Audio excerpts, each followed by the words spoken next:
Hola, buenas tardes. Somos Buenas. los muertos del comunismo, una semana más. Y estamos otra vez, Alberto y yo, solos. Sí, vamos a hacer como que no se nos ha caído la sesión de Google Meet. Efectivamente, esta es la segunda vez que grabo esto y voy a repetir la broma de los números romanos. Me sabe mal por ti, para que la vas a tener que volver a escuchar, pero me da igual. Que bueno, que hoy os traemos el imperialismo, fase superior del capitalismo, ¿os lo podéis creer? Porque yo no. Pues nada, resulta que en contra de los rumores sabemos contar en números romanos, entonces no nos han engañado y vamos a seguir con el libro, que además ahora va bastante bien repasar este libro y pondremos varios ejemplos y bueno, hoy os traemos los capítulos 6 y 7. No sé si lo vamos a dejar en el mismo programa, no sé si lo partiremos en dos, pero vais a tener el capítulo 6 y el 7. Entonces, bueno, sección humana. Alberto estaba hablando de las fallas mientras se me ha caído el programa, el micro y la vida. Sí, me vais a oír moquear y respirar fuerte, ¿vale? Es porque tengo un catarro, que no es COVID, pero es catarro. Y es un asco, tío. Y eso me vais a... Y además, si Paul no lo edita, o sea, me vais a estar todo el rato oyendo en plan...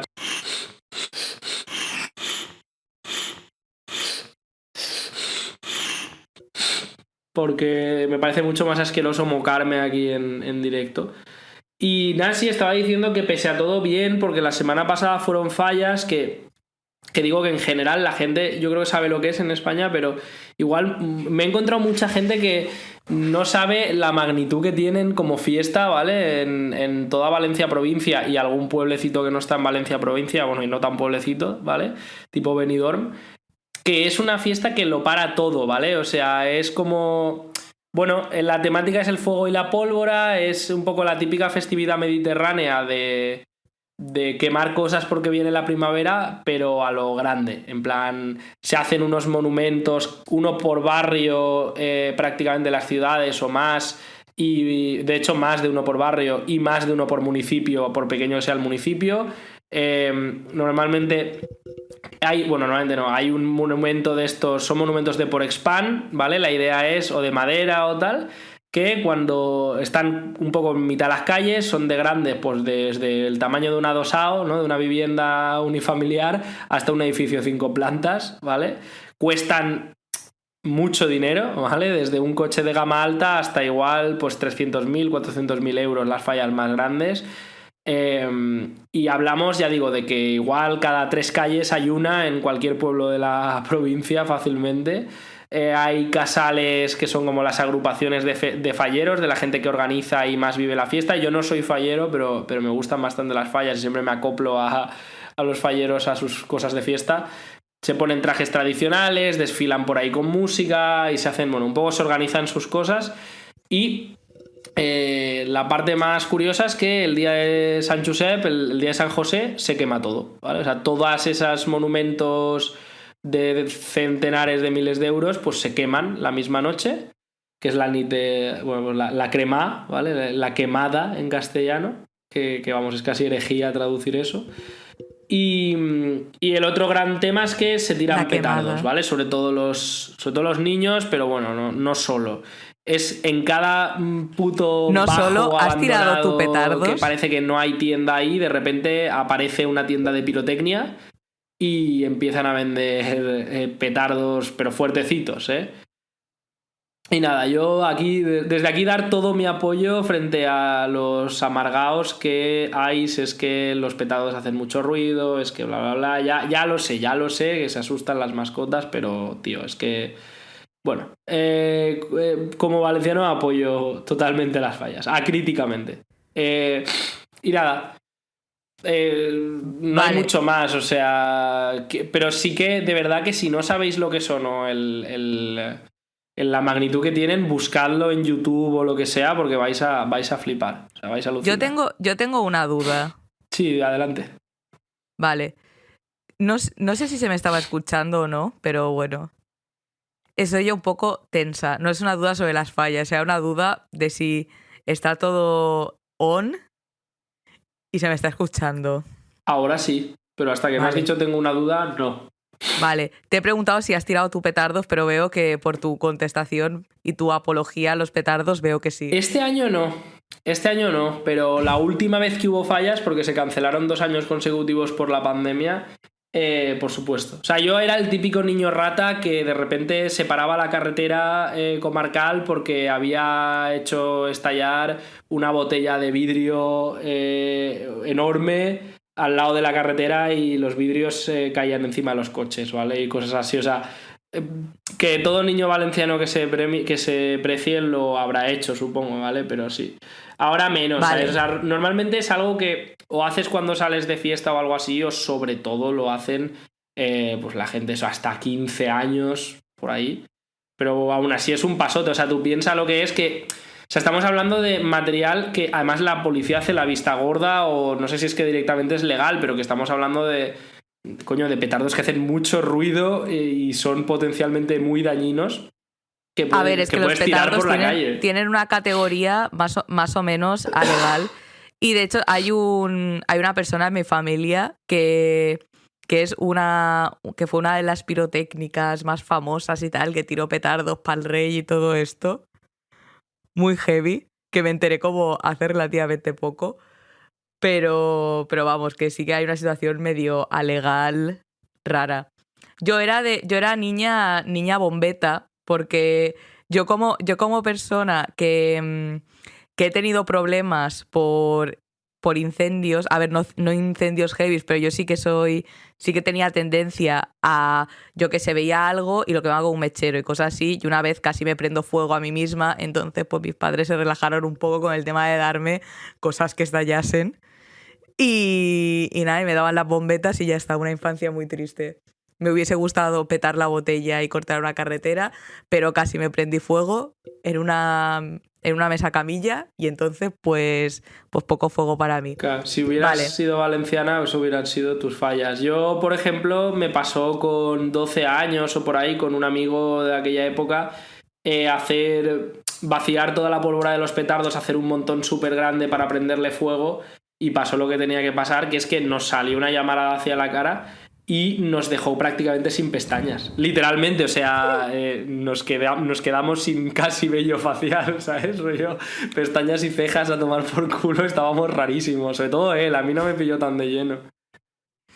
Bueno, un poco y os quedáis así manquitos, pero bueno. Yo también, mi sección humana también es de quemar cosas, porque las fallas coincidieron con la fiesta de Palma, la fiesta del patrón, que es San Sebastián, que también o sea, no va a quemar cosas como tal, sino que es una típica fiesta del fuego, con correfocs y mierdas así, y dimonis y todo esto. No lo voy a traducir, porque no. Y no sé, bueno, en fin. La cosa es que esto no es tan impresionante y se aplazó por el COVID, porque eso es el 20 de enero, se aplazó por el COVID y lo hicieron el fin de pasado. Pero ¿qué pasa? Que el ayuntamiento te da carta blanca para beber en la calle. Entonces, claro, y hay conciertos. Entonces, pues tú vas ahí. Y antes hacía barbacoa, pero este año no han hecho las barbacoas. Básicamente hacías fogatas en medio de la calle sin ningún tipo de supervisión ni seguridad. Cortabas tú mismo la calle con tus señales, robadas o compradas, y a cagar. Y te haces tu barbacoa, siempre todo súper poco vegano. Y estos días huele toda la ciudad a churrasco y maravillosas tradiciones.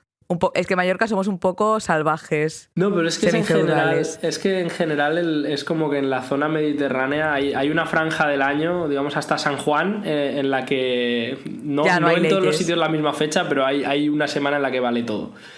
Sí, generalmente sí queda relacionado con el fuego, me hace mucha gracia. A ver, pero yo voy a contar una anécdota, os explico el contexto, y es una anécdota que fue una histeria colectiva fatal, terrible, porque estábamos yo y unas amigas y nos queríamos hacer una foto grupal. Y la amiga que lleva la cámara llevaba una cámara desechable analógica para revelar. Y la cosa es que le pidió a un chaval que nos hiciese la foto. Y el chico se estaba negando, tal. Y nosotras en plan de, ¿pero qué le pasa a este chico? Y yo qué sé, ¿qué pasa? Que somos tan feas que nos quieres hacer la foto. Y resulta que era un crío de 16 años que literalmente nos dice, es que yo esta cámara no la había visto en mi vida, no sé cómo se usa. Oh, Dios mío. Se nos cayó el alma al suelo. Pensaba que eso eran anécdotas de boomer en plan inventadas. Acabo de ver que es verdad. No, es totalmente cierto. Es que te juro que cuando le tuvimos que enseñar a usarla, que es literalmente apretar un botón y hacer un clic, clic, clic. Es que... Y vamos, estábamos traumatizadas, viejas, al borde de la muerte, polvorientas, cadáveres...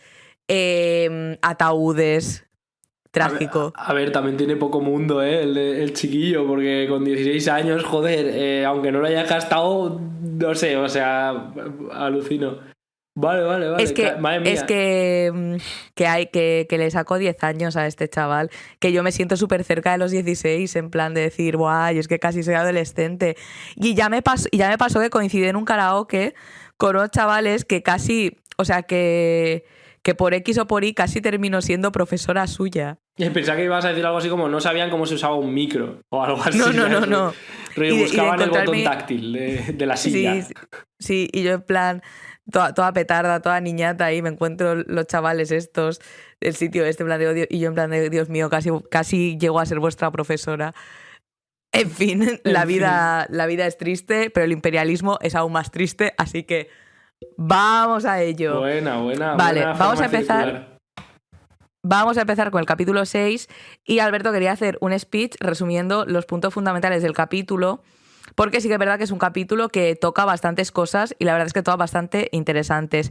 Y después del speech vamos a volver a la tradición y vamos a leer fragmentos. ¿No lo echabais de menos? Yo sí, la verdad.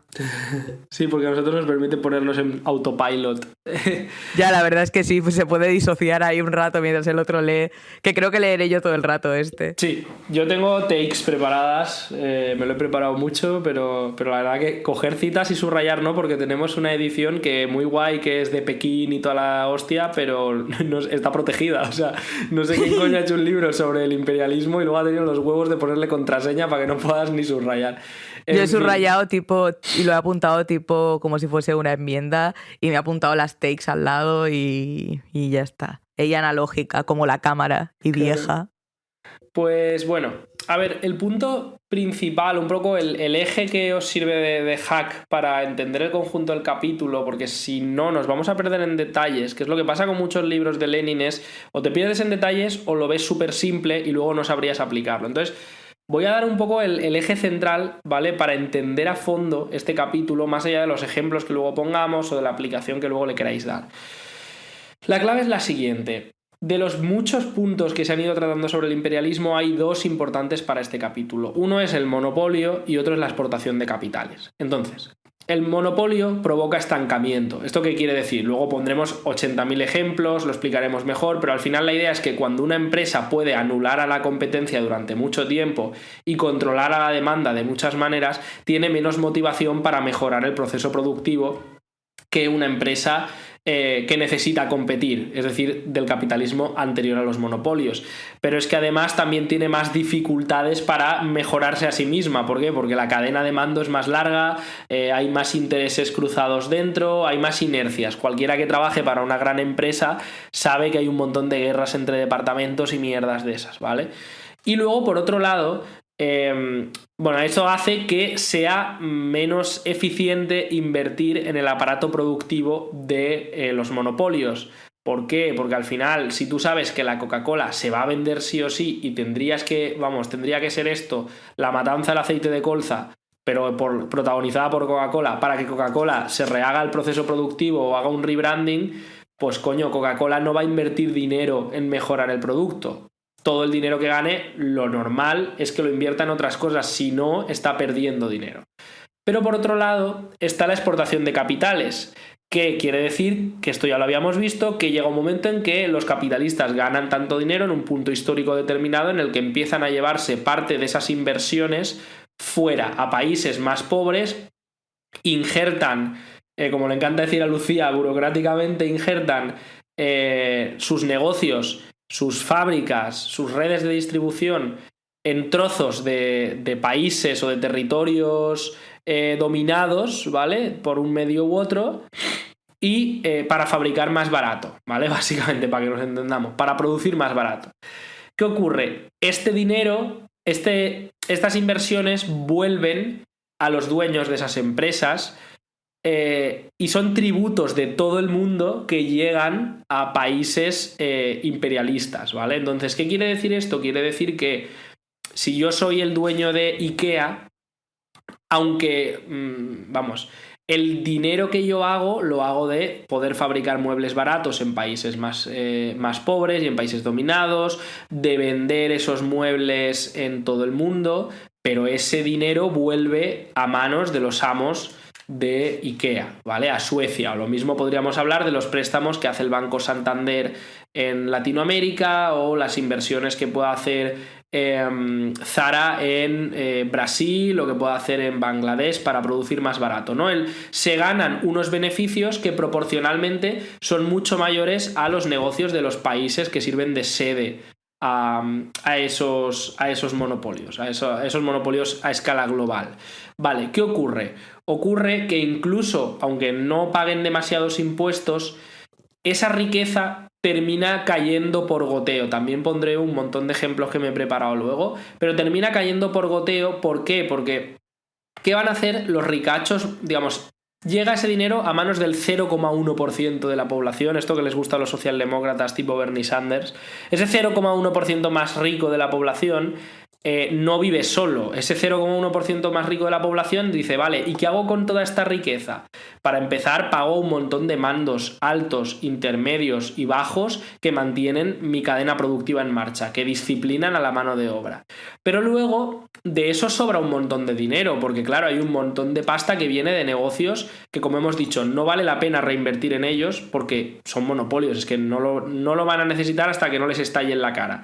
Entonces se lo llevan a otras cosas. ¿Qué otras cosas? Pues sector improductivo o sectores de bajo valor añadido que requieren poca inversión. El ocio, que es uno de los ejemplos que pone Lenin, ¿vale? Los complejos turísticos, o la pura especulación. Es decir, el rentismo, efectivamente, ese componente inmediato que es más fácil de entender al leer el capítulo, enseguida lo vais a ver, es, vale, un puñado de países reciben beneficios o ganancia, mejor dicho, recaudada en un montón de otros países en los que no se queda nada, pero es que además eso se multiplica, ¿vale? Y genera todo un estancamiento rentista porque como no se reinvierte al sector productivo, porque no vale la pena, porque no hay motivación para hacerlo, termina yendo a un sector improductivo que pueden ser oficinas de agencia publicitaria para exprimir más el producto, sector hostelería, turismo y comercio para hacer pequeñas ganancias. De nuevo, pondré bastantes ejemplos luego.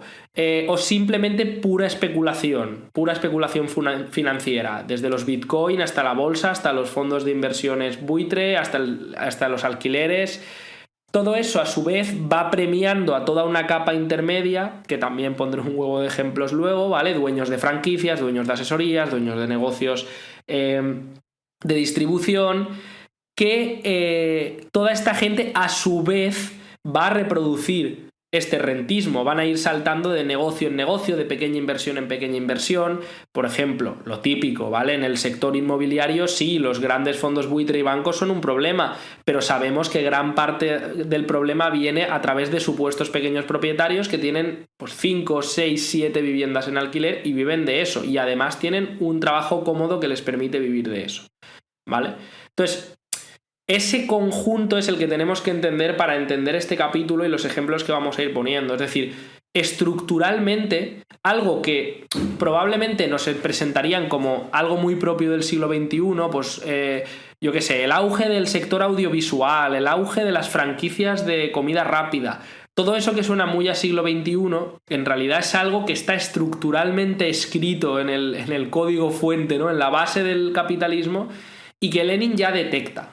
¿Vale? Lo que pasa es que hoy en día hay muchos más ejemplos porque es coger lo que vio Lenin y dejarlo correr 100 y pico años hasta que se desmadra, ¿no? Pero esa tendencia al estancamiento combinada con esos superbeneficios llevan al crecimiento del sector improductivo en términos relativos, ¿vale? Y particularmente, como la parte más rentable de eso, a la pura inversión especulativa. Y esto genera un carácter rentista que hace que, aunque los trabajadores estén igualmente explotados o estén muy explotados, sí que haya un colchón social que apoya el imperialismo. Una capa social de intermedia, de empresarios, pequeños empresarios, trabajadores a sueldo acomodados, incluso algún que otro obrero que se tira una década viviendo bien, ¿vale?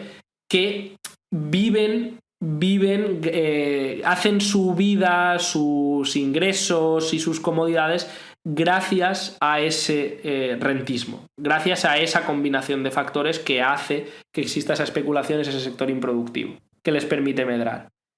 Vale, ese es un poco el eje central del capítulo a través del que vamos a ir viendo ejemplos, citas y demás. Pues nada, muy guay, muy bien explicado. Ay, bueno, empezamos con las citas. Dale, vale, caña. Yo igual me tendréis que dar unos 5 segundos porque ya os he dicho que yo he apuntado analógicamente.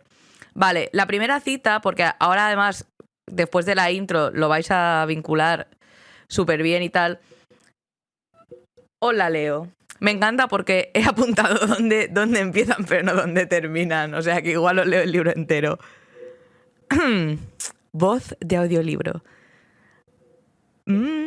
Se trata de un monopolio capitalista, esto es, que ha nacido en el seno del capitalismo y se halla en las condiciones generales del mismo, de la producción de mercancías, de la competencia, pero una contradicción constante, insoluble, con dichas condiciones generales. Pero, no obstante, como todo monopolio, engendra inevitablemente una tendencia al estancamiento y a la descomposición. ¿Estoy dando vibras de Paul? Espero que sí, porque creo que le echan de menos. Puesto que se fijan... Perdón, me ha salido un gallo. Puesto que se fijan. Puesto que se fijan, aunque sea temporalmente, precios monopolistas, desaparecen hasta cierto punto las causas estimulantes del progreso técnico y, por consiguiente, de todo progreso, de todo movimiento hacia adelante, surgiendo así, además, la posibilidad económica de contener artificialmente el progreso técnico. Él pone un ejemplo de los Estados Unidos, pero como esto hay ejemplos a mansalva, ya sea desde por ejemplo, tema de las patentes y las cuestiones sanitarias de las empresas farmacológicas, todo el tema, por ejemplo, que hubo polémico de que se estaban pidiendo vacunas para curar el SIDA en países dominados y hubo un secuestro de una patente por una competencia desleal y todo esto, es que como estos hay 500.000. Quizá el de las vacunas es siempre el más sonado, pero en general tela. A ver, el motor eléctrico, por ejemplo, ha estado retenido durante décadas hasta que ha llegado un momento en que les ha empezado a ser rentable. Y no dudéis de que ahora nos asfixiarán otra vez, pero con el motor eléctrico, y empezarán a vetarnos el gasoil porque verán que no hacemos la transición porque no tenemos dinero para hacerla. ¿Vale? Entonces, una cosa importante es que además, a diferencia de en la época de Lenin, que todo esto era incipiente, tú podías señalar, ¿vale? Un tal Owens había inventado una forma de embotellar. Ahora esto es estructural, ya lo era, pero ahora este carácter estructural se ha extendido tanto, digamos, o se ha materializado tanto, que es que si trabajáis en cualquier sector cercano al sector productivo o trabajáis en sí mismo en el sector productivo, en la industria o la logística o demás, es que lo notaréis. Es decir, hay cientos de pequeñas buenas ideas que tienen los operarios, los técnicos, los ingenieros de campo, etcétera, que son paralizadas simplemente porque es que, total, ya se está haciendo así, esto ya da dinero y no vale la pena, ¿vale? Y, claro, ahora pensadlo, no solo las grandes cosas, ¿no? Es que es lo que ha dicho Lucía, es que el tema de las patentes ya apunta maneras. O sea, solo el hecho de que tú sepas que hay tecnologías, por ejemplo, más seguras para el automóvil, ya no de producción, sino seguras, de seguridad al volante, ¿no? y que eso sea un extra que hace que el coche sea más caro porque la compañía tiene patentada la tecnología, nadie la puede reproducir y entonces no tiene competencia, eso ya te da una idea de por dónde van los tiros. Es decir, no solo tenéis que pensar casos extremos de este invento que ni siquiera sale a la luz y tienen oculto, no solo estas partes más extremas que también las hay día a día, sino tenéis que pensar casos de, hostia, es que esto es artificialmente caro porque solo lo puede fabricar esta marca y como solo lo puede fabricar esa marca por una patente, no se mejora o está a un precio prohibitivo y entonces tardamos años en tenerlo sin que se haya descubierto ninguna tecnología especial. Pero hay muchas veces que, joder, hay inventos de estos, por ejemplo, la freidora de aire, ¿no? Que se está popularizando ahora. Que no es ¿Cuántos años la tuvieron secuestrada? Dilo. Claro, que no es que la hayan tenido secuestrada en plan, esta idea es peligrosa para la industria del aceite de oliva, o sea, dudo mucho que el tema vaya por ahí. Es simplemente que por lo que sea, los monopolios que invertían en estas cosas pues no habían encontrado la motivación para sacar esa gama de producto porque no se veían con la necesidad, porque ya estarían sacando una inversión del copón y resulta que invertir más en un monopolio significa un riesgo muy alto de que el dinero se quede por el camino en alguna parte de la cadena, sin que acabe traduciéndose realmente en una mejora. Entonces, como dice Lenin, además él lo matiza, es una tendencia, es decir, no quiere decir que tarde o temprano no se vaya a imponer. La competencia sigue existiendo en la base del capitalismo. Pero vive en contradicción con esa tendencia continua al estancamiento y la descomposición. Claro. De hecho, a mí este párrafo me hace mucha gracia porque, bueno, esto yo a veces coincido el podcast como tu herramienta de confianza para los debates de cenas de Navidad con tíos anticomunistas.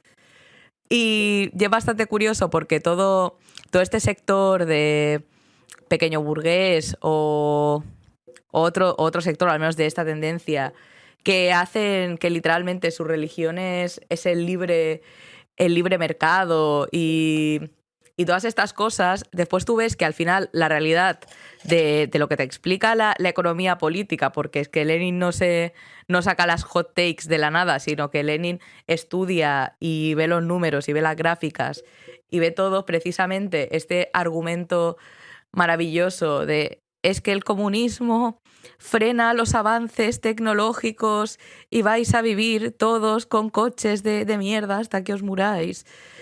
Al final, sobre el papel, es que es literalmente mentira, porque es que al final la tendencia al estancamiento existe en el propio imperialismo y esto se ha producido, es una evolución del propio capitalismo de libre mercado, que al final llevó a la fusión de ramas productivas. O sea, claro. Es que al final es esto y me gusta porque es que en un párrafo pues te lo resume y claro. Te lo desmiente. Al final es que ya lo hemos comentado, es que te encuentras desde ejemplos pequeños y costumbristas, también desde la investigación o la academia, qué pasa, qué no pasa, y el filtro es cómo se rentabiliza y en qué momento, y desde ejemplos macro. Y si os queréis encontrar ejemplos vintage de guerras de patentes, con el tema del siglo XX y el cine, tenéis para buscar, ¿eh? Que esto ya es un poco curiosidad, gabinete de las curiosidades. Pero bueno, que ejemplos hay y que es estructural.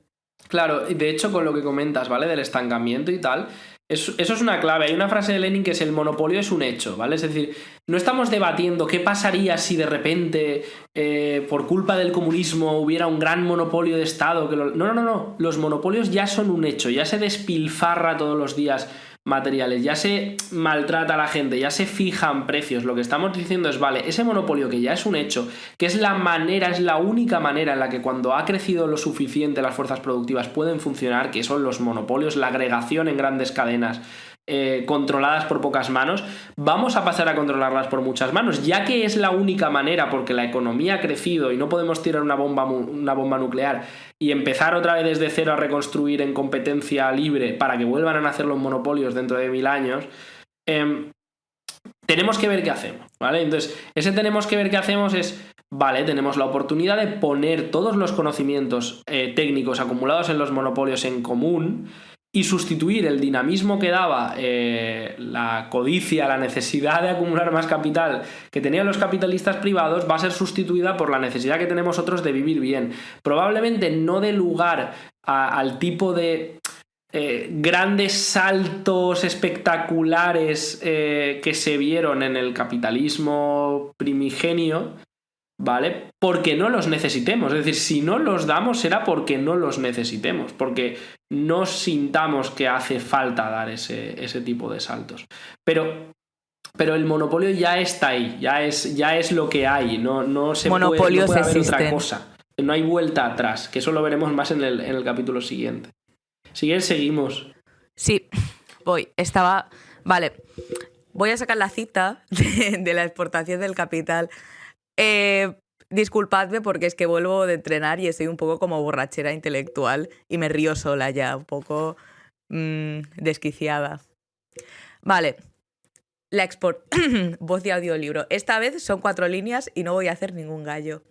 La exportación del capital, una de las bases económicas más esenciales del imperialismo, acentúa todavía más ese divorcio completo del sector rentista respecto a la producción. Imprime un sello de parasitismo a todo el país, que vive de la explotación del trabajo de varios países y colonias ultraoceánicos. Esta frase es corta, pero intensa. O sea, es que al final, cuando habla de sector rentista, es un desarrollo de... No sé si os acordáis de cuando vimos del socialismo utópico al científico, cuando Engels explica que el burgués de cada vez está más desvinculado de la propia producción en sí, en el sentido de que al principio del capitalismo tú veías... Bueno, es que de hecho ya esto como tendencia, ¿vale? Ya mi tía abuela era... Bueno, ella era de armas tomar y tenía al dueño de la empresa que lo conocía y se tomaba el café con él, y como fue la primera sindicalista de UGT de un pueblo de Mallorca productivo, lo tenía pillado por los huevos y le conocía y ya estaba. Pero ahora hay un salto cualitativo importante en el sentido de que ya no solo están desvinculados de la producción a nivel micro, sino a nivel general. O sea que el rentista vive de las rentas. Y es que igual no sabe ni lo que tiene. Correcto, no necesariamente. Es decir, no necesariamente. Amancio Ortega, ¿vale? No vive de Zara, no vive de administrar Zara. Él, como hobby, puede administrar Zara si quiere. Igual que Ana Patricia Botín puede administrar el Grupo Santander, pero eso es su hobby, no su trabajo. ¿Vale? Ella vive de ser la dueña de todos los negocios que cuelgan de su porcentaje de acciones y sus fondos de inversiones, que ella no sabe cuáles son, no le interesan a nivel técnico, y si le interesan es porque le ha apetecido a ella que le interesen, pero no le hace ninguna falta. Como dice aquí textualmente, dice: de aquí el incremento extraordinario de la clase, o mejor dicho, del sector rentista, esto es de individuos que viven del corte del cupón, completamente alejados de la participación en toda empresa y cuya profesión es la ociosidad. ¿Vale? Es que es literal, o sea... Sí. Entonces, yo traigo una batería de ejemplos, si te parece, de cómo pero igual tienes alguna cita antes, te digo lo que es si decides. Sí. De cómo fluye ese dinero, digamos, desde ultraoceánicas, desde la Atlántida, hasta... Desde la Atlántida. hasta las potencias... semicolonia. Claro, semicolonia. Hasta las potencias imperialistas. ¿Y por qué le imprime ese carácter parasitario? Pero yo seguro que tienes citas antes porque hay un montón de cosas sobre eso. Vale, yo tengo en la 68 la siguiente cita, que he dejado un espacio en blanco por tema de ejemplos actualizados. Porque básicamente las siguientes páginas, en caso de que pues no sé, no tengáis el libro a mano, no lo hayáis leído, básicamente son ejemplos contemporáneos a Lenin, que explica un poco los movimientos financieros de Reino Unido, lo que invierte y lo que gana mediante exportación de capitales y todo esto. Va, comenta porque yo creo que sí que puede venir bien. Yo lo que voy a poner son ejemplos actuales, pero pon porque así se pone más contexto. Sí, a ver, pues os digo, al final él lo que hace es citar a un tío que se llama Hobson y que nada, que es un economista burgués. O sea, Lenin lo hace mucho, cita a muchos economistas burgueses, pero porque tienen los números. Y tengo Claro, como no puedo subrayar, pues tengo que ver dónde dicen los números exactamente. A ver, al final, pues te dice que tarda... Os digo la conclusión directamente. Básicamente, que el beneficio que ganan los rentistas británicos, porque además recordar que Gran Bretaña, de hecho, Marx lo dice, que se estaban aburguesando sectores de la clase trabajadora, Engels, perdón, en Gran Bretaña, porque básicamente era un macroimperio colonial de la hostia, o sea, que era heavy.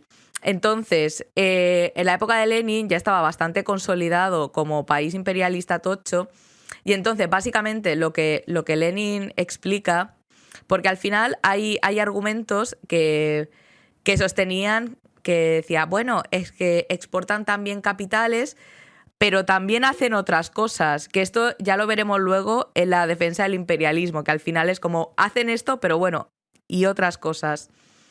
Y la conclusión es que de Lenin, que ve los números y pues como no está cieguita, lo sabe, que es que básicamente de los 100 millones que invierte Gran Bretaña, el beneficio es 5 veces superior de, en general, los países comerciales sin dinámicas imperialistas tan asentadas. Entonces, Claro. pues ahí te explica de decir, es que se sacan muchos cuartos. Claro, o sea, al final la cosa es... Lenin para paletas, se sacan muchos cuartos. Claro, la cosa es la siguiente, o sea, muchas veces yo voy a poner un ejemplo, ¿vale? Porque hay una cita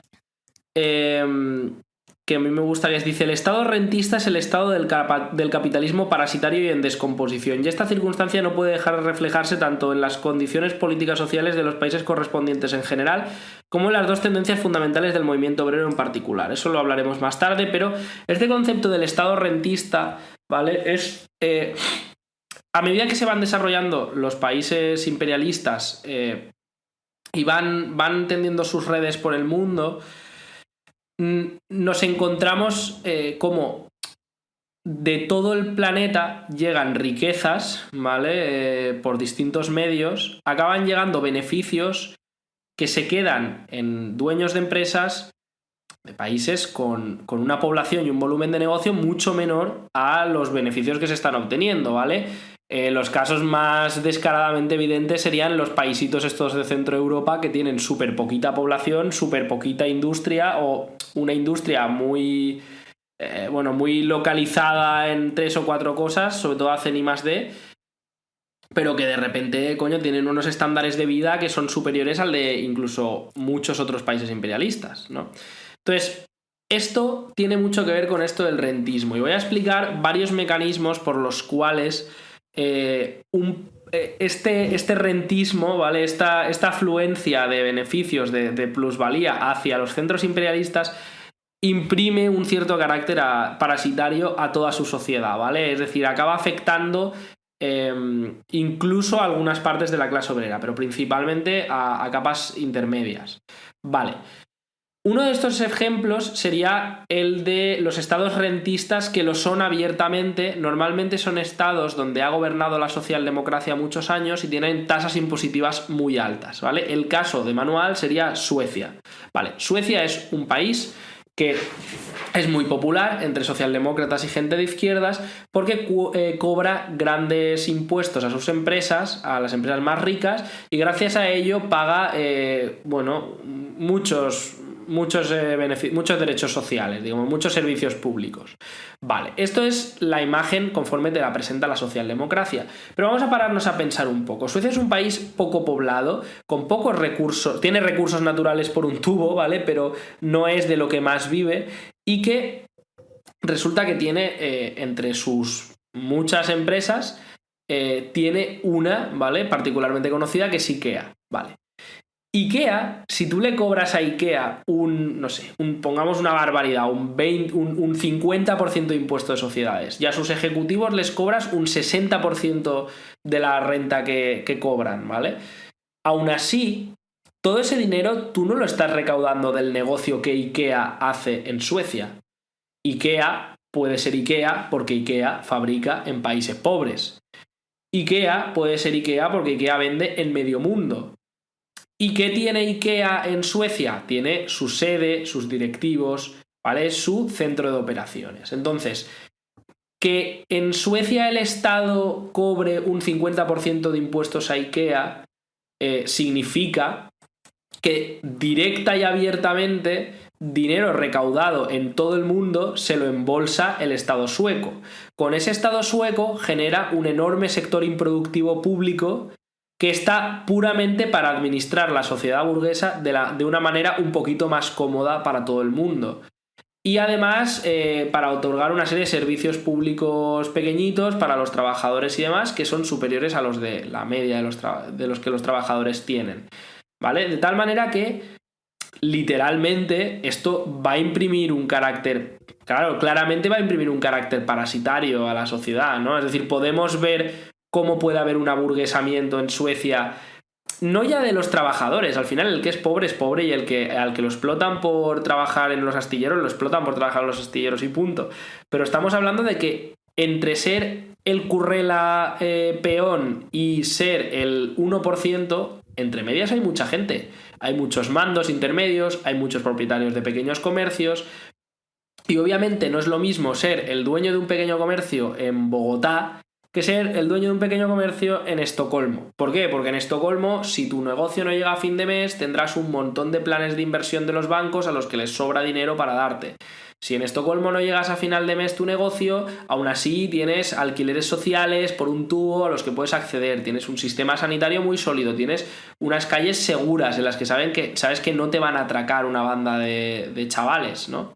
Entonces, este es un ejemplo muy claro y que además rompe mucho con las lógicas socialdemócratas que te lo presentarán como que Suecia es el paradigma de la justicia social. Suecia no podría ser Suecia si Bangladesh no fuera Bangladesh. Vale. Claro, y también hago aporte micro, menos relacionado con la economía política, pero ya que ha salido el tema de Suecia, como está en mi top de países que más detesto, recuerdo que hasta el 95 estuvieron haciendo eugenesia social y castrando tanto a samis, tanto a prostitutas, como incluso a madres solteras, ¿eh? O sea, básicamente esterilizaciones forzosas y que hay gente que todavía sigue recibiendo indemnizaciones por ello. Y en el caso de los samis tuvieron que pedir que retirasen restos humanos de las universidades porque los estaban enseñando ahí tipo ciencias raciales súper turbio. Y hay gente a la que aún ni han indemnizado ni nada. Y esto pasó, es que esto es un poco el caso de Canadá, que dices, no preguntes a estos países qué hacen con otros pueblos. Y que el caso de Canadá salen cada 2x3 cadáveres de niños indígenas por ahí. Te iba a decir que... En fin. Claro, es que cuando te paras a pensarlo y dices, ¿es anecdótico? No es anecdótico. O sea, no es anecdótico que los países más el rollo este que dicen ahora los fachas americanos, el rollo del soja, latte, pijo y super progre. No es casualidad que los países que más van de eso luego tengan muchos muertos en el armario, ¿no? Y tengan muchas cosas que esconder y que toda la sociedad mira para otro lado, una parte importante de la sociedad mira para otro lado. Es que tiene mucho que ver con ese carácter acomodado que igual un 30% de la sociedad largo tiene y que está dispuesto a tragar con todo, y eso pasa en España en menor medida porque España dentro de la cadena imperialista es más pobre, pero también pasa. Voy a poner otros ejemplos, ¿vale? Ahí me podría decir un formalista de la economía que al fin y al cabo mucho del dinero que ganan las empresas estas se queda en paraísos fiscales, ¿no? Se queda en países del trópico. Lo cierto es que cuando uno mira lo que pasa con ese dinero no se queda debajo de un ladrillo, ¿vale? Ese dinero, aunque esté almacenado en países del trópico porque evitan pagar impuestos, ese dinero acaba saliendo de ahí, si no, no lo querrían para nada. ¿A dónde va a parar ese dinero? Vale, ese 0,1% de gente que se lleva el dinero a las Maldivas, ¿vale? Cuando luego lo saca de ahí, lo invierte, ¿vale? Pongamos que lo invierte, de momento no vamos a decir qué hace con ello, porque de entrada ya, como he dicho antes, paga toda la cadena de mando, y esa cadena de mando está principalmente localizada en los centros imperialistas, por muchos motivos, logísticos, de seguridad, ¿vale? De tradición. Pero es que además tiene que buscar inversiones. Entonces voy a poner varios ejemplos modernos de inversiones que a cualquiera que viva en una potencia imperialista, sobre todo en España, que al final es quien nos escucha principalmente, le va a sonar, que es las franquicias. Cualquiera que viva en España se habrá dado cuenta de que de aquí hasta la crisis económica parece que ya solo se puede comer en franquicias, sobre todo hamburgueserías, pero en general en franquicias, ¿vale? Es decir, hay un desplazamiento muy grande del pequeño comercio independiente por parte del pequeño comercio mediado, ¿vale? Estas franquicias al final son inversiones de los monopolios, son marcas prediseñadas, relacionadas muchas veces pues, con grupos bancarios, grupos de inversión, que ofrecen a los que les sobra el dinero que no pueden invertir en cosas serias, porque es que sería tirar dinero innecesariamente, y que lo que van a hacer es buscar otros nichos. Y ese nicho que han encontrado, uno de ellos es, vale, la gente ahora tiene poco tiempo, la gente tiene poco dinero o es reticente a dar ese dinero, vamos a sacárselo como podamos. Y a la vez queremos que haya gente que nos gestione el negocio y no tenemos problema en soltar la pasta. Y ahí nacen los dueños de franquicias. Todo el mundo que les preguntéis qué ocurre en un McDonald's te dirá que a poco que tengas un poco de capital, si te montas un McDonald's y eres el dueño de la franquicia, vives como Dios, ¿vale? Lo mismo con otras tantas franquicias del estilo. ¿Qué ocurre? Ocurre que esta gente devuelve un tributo, pero a su vez va haciendo negocio. Esa gente formalmente son pequeño burgueses. Bueno, formalmente e informalmente son pequeño burgueses, pero son pequeño burgueses íntimamente que no podrían existir si no existiera toda esa renta acumulada que se ha chupado del resto del mundo. Fijaos que no ha habido impuestos, o sea, no ha ido a servicios públicos, pero ha acabado goteando la riqueza hasta llegar a esa capa intermedia. Vale, otra forma más. Pongamos que esto va a parar a solo, pues eso, mandos intermedios, pequeños comerciantes. De repente España pasa a ser un país más seguro, donde es más fácil, como pasa ahora, ¿no? Es un país bastante seguro, donde es fácil hacer negocios y donde estos administrativos de empresas, es decir, no oficinistas, ¿vale? Administradores, jefes y jefecillos de todo pelaje en toda la cadena productiva, empiezan a tener pasta, pero además también tienen tiempo libre, porque como hay dinero y ellos lo administran, se garantizan un ritmo de vida sosegado o mucho dinero durante un tiempo, y con ese dinero lo que van a dedicar a hacerlo normalmente va a ser gastárselo en ocio. Ese ocio va a favorecer, que es el ejemplo que pone Lenin, ¿vale? Los complejos hoteleros y turísticos, el ejemplo que él observaba, sigue existiendo hoy en día. Es decir, que tengamos sectores enteros, o sea, que tengamos enormes sectores que se dedican puramente al comercio de bajo valor añadido o al turismo, que tienen un valor añadido muy bajo y que son para entretener, esa economía del entretenimiento, ya te da una noción de, coño, es que hay dinero por ahí, o sea, hay dinero flotando que se invierte en cosas de poco valor. Pero es que traigo algún caso más. Ya, yo también tengo un ejemplo que está gracioso. El ejemplo que voy a poner yo ahora, ¿vale? Es el de la industria del espectáculo. Es decir, coño, a nadie se le habrá pasado por alto que parece que el grado de producción audiovisual actual es mucho mayor que hace 20 años, ¿vale? No solo es por las facilidades técnicas, es porque estas tendencias se van acumulando. Entonces, todo este dinero tiene que ir a alguna parte, tiene que ser beneficio rápido, porque si no lo meterías al propio monopolio. Entonces ahí empiezan a salir las megacadenas de producción audiovisual. Pero es que alrededor de los productos de las cadenas de producción audiovisual, a su vez, nacen toda una serie de tramas secundarias donde llegamos al extremo de toda la economía de los comentaristas de los productos audiovisuales, que ha existido siempre en forma de revista y ahora existe en forma de youtubers o de streamers, ¿no? Todo lo que te perdiste en el capítulo 4 de Rick y Morty. Dices, ese tío no es que esté acomodado, o sea, él seguramente ni gana dinero por eso. Pero alrededor de esas actividades se sostiene YouTube. Alrededor de esas actividades tienes a la inmensa mayoría de chavales que hace eso por gusto y a 5 youtubers que se embolsan una pasta y a un montón de gente que se encarga de hacerles el setup para que puedan grabar. A toda la gente que se encarga del target en redes y la publicidad dirigida. Todo eso lo hacen personas, ¿eh? O sea, no os creáis que son algoritmos artificiales y ya está. O sea, en las compañías, incluso en pequeñas oficinas de marketing, hay gente que trabaja, creo que se llama SEO, ese trabajo, que trabaja exclusivamente ayudando a que tu empresa aparezca cuando la buscas en los buscadores, ¿vale? Es decir, para el posicionamiento en red, que se llama.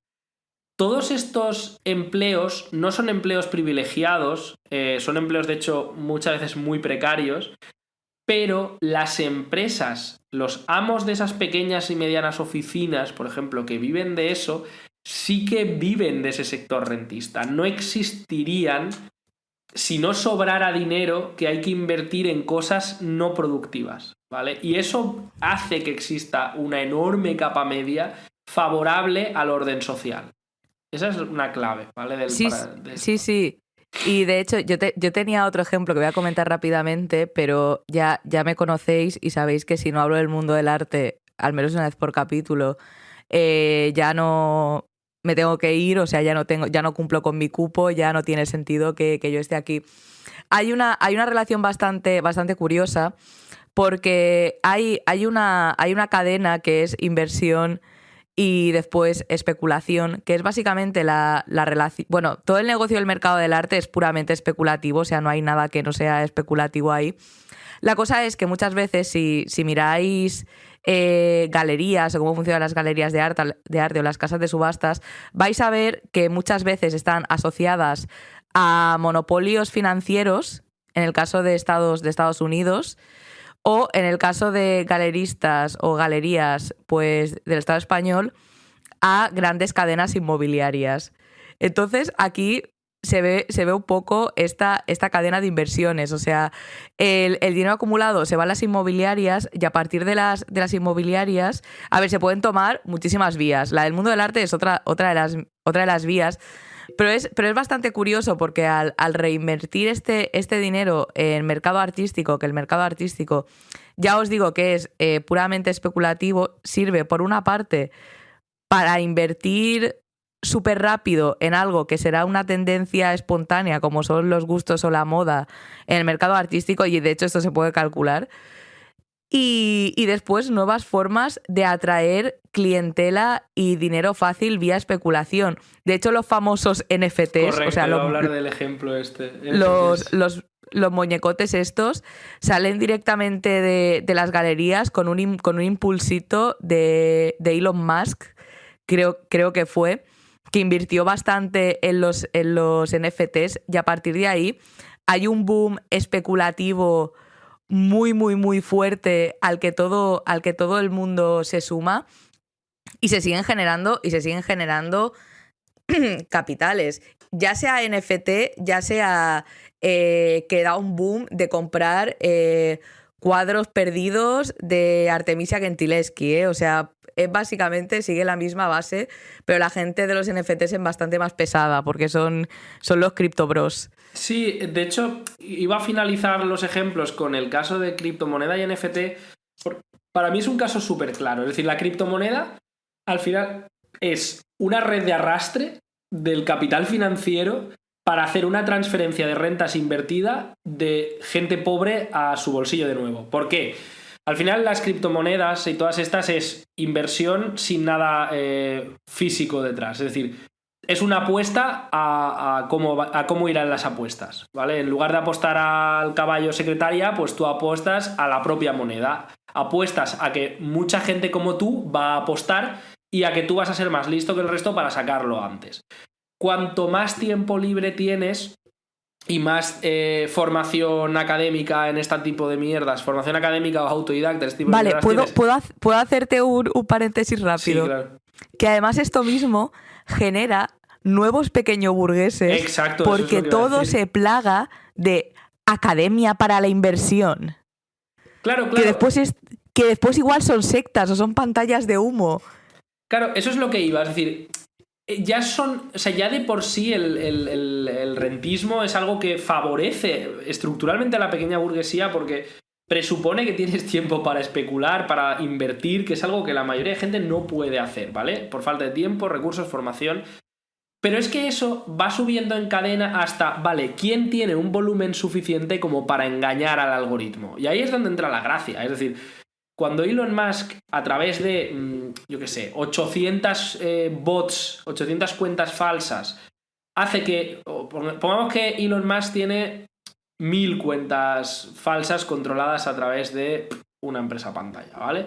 Cada una de ellas invierte a la vez 100 pavos. Acaban de inyectarse 100.000 pavos en un segundo en una criptomoneda que no está monitorizada por nadie, ¿vale? Con servidores en países que además también son países semicolonias, ¿vale? Que asumen esa contaminación y demás. Vale, y de repente se infla el valor de ese Bitcoin. Él ya sabe qué respuesta va a tener, porque a su vez hay toda una gente que vive de hacer algoritmos que predicen cómo va a reaccionar la gente a esas subidas de una criptomoneda. Eso es también sector improductivo. Es dinero dando vueltas porque sí o yendo a parar a cosas muy poco productivas, ¿vale? Eso atrae a gente. Cuando él decida que se ha inflado lo suficiente, saca el dinero. Y lo que ha hecho es recaudar, es decir, él ha sacado dinero y ha vuelto con más dinero, ha hecho especulación pura, ha hecho una transferencia de rentas, la ha robado a otra gente, ¿vale? Entonces, pero es que por el camino, igual que él ha hecho esto, el tío que tiene tiempo suficiente para leerse estas mierdas y para enterarse de estos movimientos, ¿vale? Por ejemplo, mi jefe es un cripto bro. ¿Por qué? Porque tiene tiempo. Mientras los demás estamos currando, él está mirando las putas moneditas. ¿Vale? Entonces... Por favor, os pido que no utilicéis este capítulo para la especulación. Claro, él sabe... O sea, él sabe de alguna manera, tiene formación suficiente para predecir, hostia, saca dinero ahora, o mete dinero ahora, porque ha empezado una guerra no sé dónde, porque ha empezado tal, porque vi un vídeo anoche de no sé qué. Cosa que si eres un currante y quieres hacer eso se llama adicción. ¿Vale? Es decir, él la puede hacer porque le sobra el tiempo, el dinero y los medios. Si la hace un currante, eres un adicto a las apuestas, ¿vale? Y es así, porque te vas a acabar pobre o con una ansiedad de cojones para ganar 10 duros, para ganar 10 pavos. Entonces, es súper interesante para que veamos hasta qué punto es que esto está escrito en la base del imperialismo. Es decir, es que es lo que hace el imperialismo, ¿vale? En la época de Lenin, a mí lo que me parece súper chulo es que Lenin, con 4 cosas, pudiera ver esto cuando, coño, para cualquiera tú le preguntas y los años 20, 30, 40 son años de enorme crecimiento. Hombre, en los 30 no, ¿vale? Fueron la crisis el crack del 30, del 29. Pero... Bueno, no pasa nada, hemos acertado los números romanos, no se pueden acertar las fechas a la primera. Aquí una de cal y otra de arena. Pero me refiero, el siglo XX, joder, es un siglo que si lo comparas con el 21, tío, cualquiera te diría, ¿no? Enormes descubrimientos, avances técnicos. Y ya Lenin era capaz de decir, ojo, porque parece que no, pero esto está desacelerando, y ojo, porque parece que no, pero está creciendo el sector improductivo. Y aquí es donde él saca unas estadísticas y dice, ojo, porque aunque en términos absolutos ahora haya más trabajadores en la industria que antes, ahora la población es más grande y un porcentaje mayor se dedica a otro tipo de ocupaciones diferentes a ser obrero en el sector productivo. ¿Vale? Te lo pone en el caso de Inglaterra, donde dice en 1851, en porcentaje de la población el 23% se dedicaba a la industria y en 1901 solo el 15%, aunque en términos absolutos hubiera de 4,1 millones, pasará a 4,9 millones. Esto lo vemos en países como Alemania, ¿no? O sea, Alemania es el típico país ultra industrializado, donde es súper fácil encontrar un curro en la industria y demás, pero en proporción comparado a países convertidos en verdaderas fábricas y tal, el porcentaje de población que realmente son peones o proletarios de distinto grado es menor. Quiero decir, eso va disminuyendo porque va creciendo mucho más rápido todos los sectores a su alrededor, todas esas oficinitas que hacen pequeñas cosas, gente que se dedica a la especulación por la especulación y demás. Vale, yo creo que podemos ir tirando porque... Vale. Porque no lo he argumentado, podemos ir tirando, tengo la autoridad. Sí, yo, para finalizar este capítulo, realmente solo habría que decir... A ver, quedan unos cuantos puntos que al final, básicamente, es un poco el tema de cómo afecta esto a la división nacional del trabajo y todo esto, que en centros imperialistas, que lo hemos tratado. Y al final... Es que hay una cita que estoy buscando que es el tema de... ¿Dónde está? De las categorías privilegiadas entre el resto de obreros y todo el tema de cómo afecta la ideología imperialista dentro de lo que es la clase obrera y como al final hemos explicado bastantes ejemplos, estoy yo aquí buscando esta cita. Pero es que realmente el investigador burgués del imperialismo británico de principios del siglo XX, al hablar de la clase obrera inglesa, se ve obligado a establecer sistemáticamente una diferencia entre las capas superiores de los obreros y la capa proletaria inferior propiamente dicha. Sí, era otra más abajo, era la conclusión. Vale. Además es la que habla de los Estados Unidos, pero bueno, se puede... En los Estados Unidos, los inmigrados de la Europa oriental y meridional ocupan los puestos peor retribuidos, mientras que los obreros norteamericanos suministran el tanto por ciento mayor de capataces y de los obreros que tienen un trabajo mejor retribuido. El imperialismo tiene la tendencia de formar categorías privilegiadas también entre los obreros y a divorciarlas de la gran masa del proletariado. Esto me interesa, sobre todo de cara al siguiente capítulo, que es la crítica al imperialismo, sobre todo porque al final, como se habla bastante y está en boca de todos y los eternos debates de quién divide a la clase obrera, que esto han sido primero las mujeres, después los inmigrantes, ahora las personas LGBT, mañana a saber, igual nos toca a las mujeres otra vez, en fin. Pero lo que es importante es que cuando tienes una perspectiva general de lo que está ocurriendo estructuralmente y de cómo funcionan las dinámicas del imperialismo y cómo funciona la clase rentista y todo esto, al final la conclusión es que lo que genera divisiones reales dentro de la clase obrera son las propias dinámicas del imperialismo y el soborno a capas intermedias, y es que te lo demuestra y es conmovedor y maravilloso. Porque ahora que la gente oye The P Word y se vuelve loca, es que Lenin te lo dice y dices, did she lie though? Es que no mintió. Y como conclusión, me parece bastante buena conclusión. A ver, no concluye el capítulo, pero sí que puede ser una conclusión general. Sí, es que una cosa clara que hay que entender, ¿vale? Al final del capítulo, él sí que matiza en las citas que hace, ¿vale? Pues a veces veréis el extremo contrario, ¿vale? El típico supuesto comunista tercermundista de estos que niega la existencia de la explotación a los obreros nacidos en un país imperialista. Evidentemente sigue existiendo.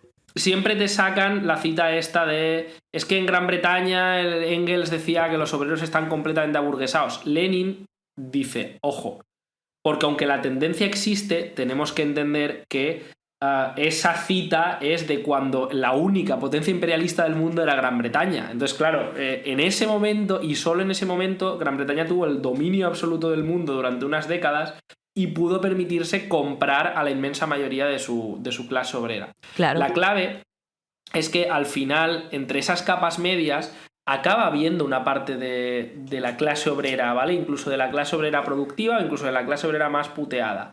No solo a base de ser pobres, ni para ser un obrero explotado eres el más pobre de los trabajadores. Hay trabajadores mucho más pobres que un proletario fabril, pero obviamente, igual que se pueden permitir tener comprado a los jefecillos y administrativos de la empresa, también se pueden permitir comprar a un capataz, a un jefe de taller, a un jefe de equipo. A veces será de una forma más explícita, es decir, pues los de la categoría no sé qué para arriba, los jefes de equipo. Y habrá otras empresas donde el jefe de equipo sea un pobre desgraciado, un proletario más, pero resulta que si eres primo de no sé quién, esos son los privilegiados. Al final no es que haya una forma sistemática de hacerlo, ¿vale?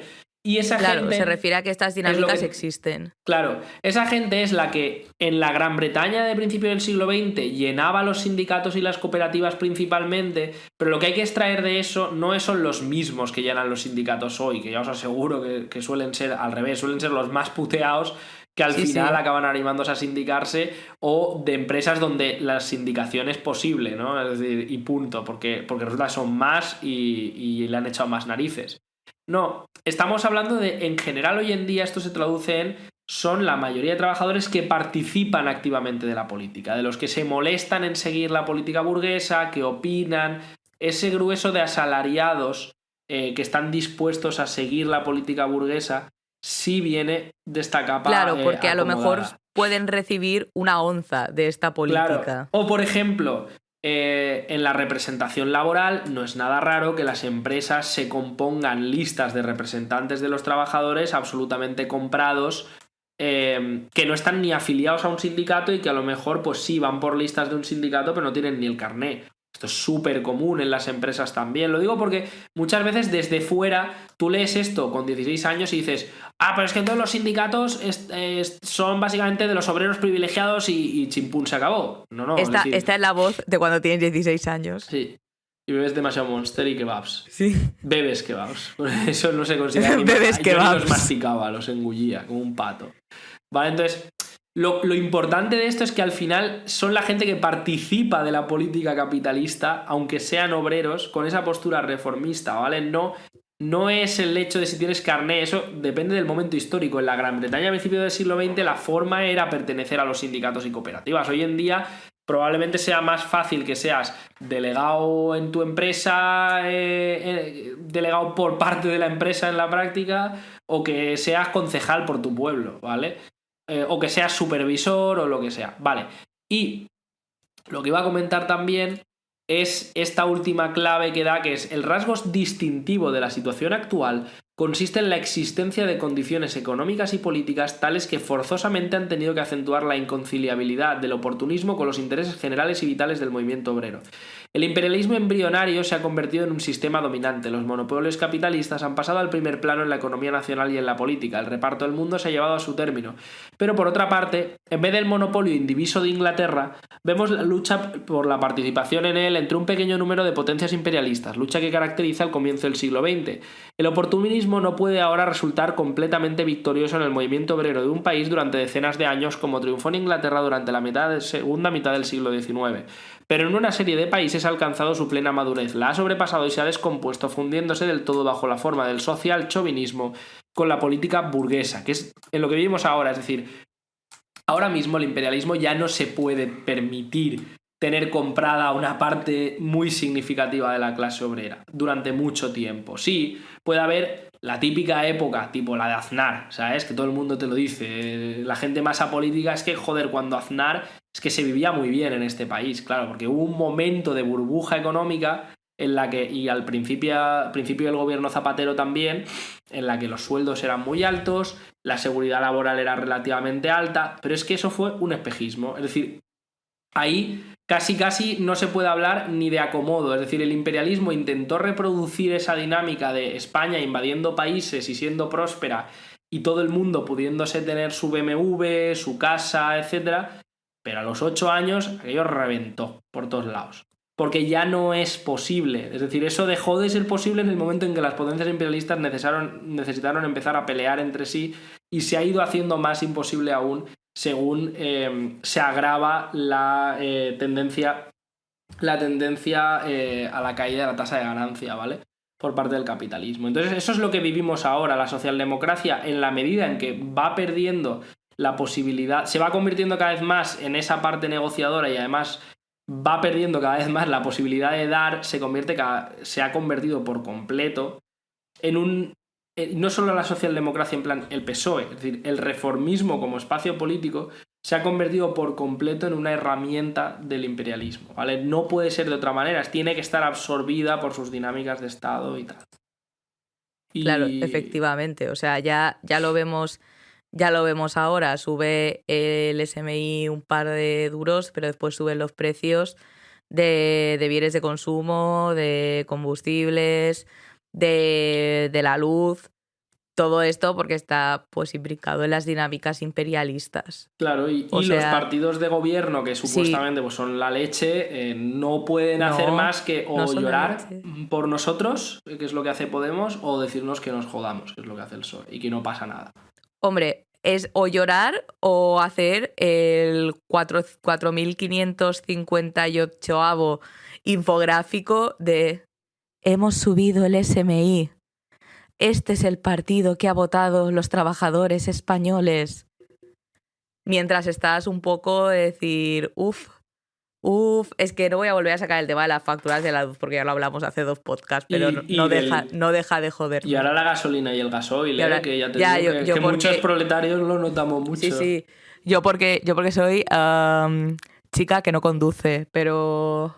Algún día hablaremos del tema de las ciudades verdes. Un día que hagamos un capítulo sobre urbanismo parte 2, las ciudades verdes. Tengo que hacer la parte 2 y de hecho el tema de las zonas verdes os juro que vengo pero con los cuchillos afilados. El proyecto de ciudades verdes y movilidad está muy relacionada y es un poco... Bueno, ya lo hablaremos, pero sí. Ya nos estamos además yendo. Está muy vinculado con el imperialismo y toca un poco a todo el proletariado, ¿no? Al que vive en las ciudades por un lado y al que vive fuera de las ciudades por otro. Entonces es bastante interesante. Pues si te parece bien cerramos, porque ya es 1 hora y 10 minutillos. Sí, pasamos perfecto, sí. Pues vale, cerramos. Pues nada, nos despedimos. Gracias a todos y todas por escucharnos. Espero que... En realidad hemos deliberado, creo que nadie había pedido que hablásemos de los NFTs, pero hemos cumplido y hemos hablado de los NFTs. Que toca. Que toca. Rojeras había que hacerlo. Sí, tenía que llegar. Pues nada. Entonces, pues nada, adiós y un abrazo. Adiós.